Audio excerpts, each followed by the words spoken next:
ओम शांति। जब भी हम कोई काम करते हैं, चाहे वो घर का हो, चाहे बाहर का, जॉब हो, संबंध हो, संपर्क हो, या वाचा हो या मनसा हो या कर्मणा हो, या लौकिक हो या अलौकिक हो, सबके मीनिंग सेम है।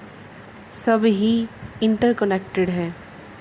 कोई भी कार्य करना है, हमें कभी भी भारीपन के साथ या उत्सुकता में कोई भी कार्य नहीं करना है, या कोई भी कार्य अलबेलेपन में या उसे हैवी करके नहीं करना है।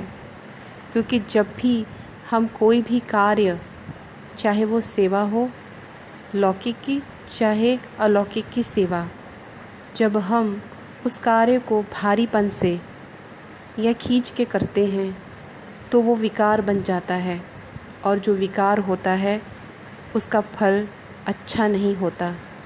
इसीलिए हम कोई भी कार्य जब करते हैं सेवा के तौर पर, लेकिन अंदर मन से भारी होते हैं, लेकिन बाहर से हम दिखाते हैं कि हम सेवा कर रहे हैं, तो उसका फल वो नहीं मिलता जो हमने किया होता है। हमें उसका फल वो मिलता है जो हम अंदर से उस वक्त होते हैं। इसीलिए बाबा हमें ये सिखाते हैं, ज्ञान योग में चलते, गृहस्थ में रहते, या बैचलर भी हैं या जॉब में भी हैं, हमने अपने आप को स्वतंत्र रखना है।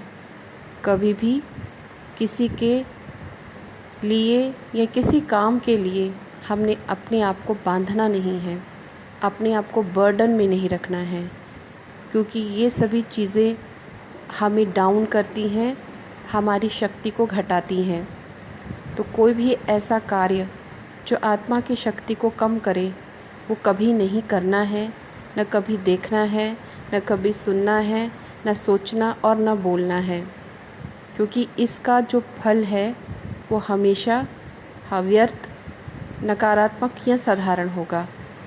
इसीलिए कई बार ये देखा जाता है कि कितना ही पुण्य कर लिया, हमें लगता है हमने पुण्य किया, लेकिन जो अंदर की भावना, जो विचार चल रहे थे, उसकी चेकिंग नहीं हम करते, जिसके कारण हमें बहुत सारी चीज़ों का सामना करना पड़ता है।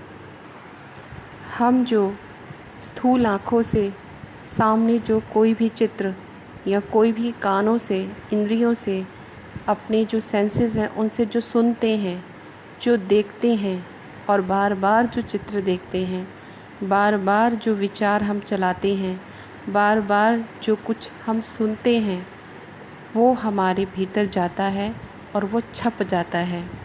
इसीलिए परमात्मा हमें कहता है अटेंशन दो। इन आँखों से अगर कुछ गलत, हमें पता तो है, आत्मा को सब पता होता है कि क्या गलत है क्या सही है। जो स्थूल आँखों से हम देख रहे हैं, यदि वो गलत है तो उसे मत देखिए।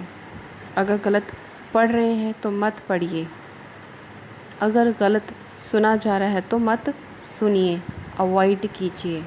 क्योंकि वही चीज़ बार बार जब हम इन आँखों से, इन कानों से सुनेंगे तो वो भीतर छप जाएगा।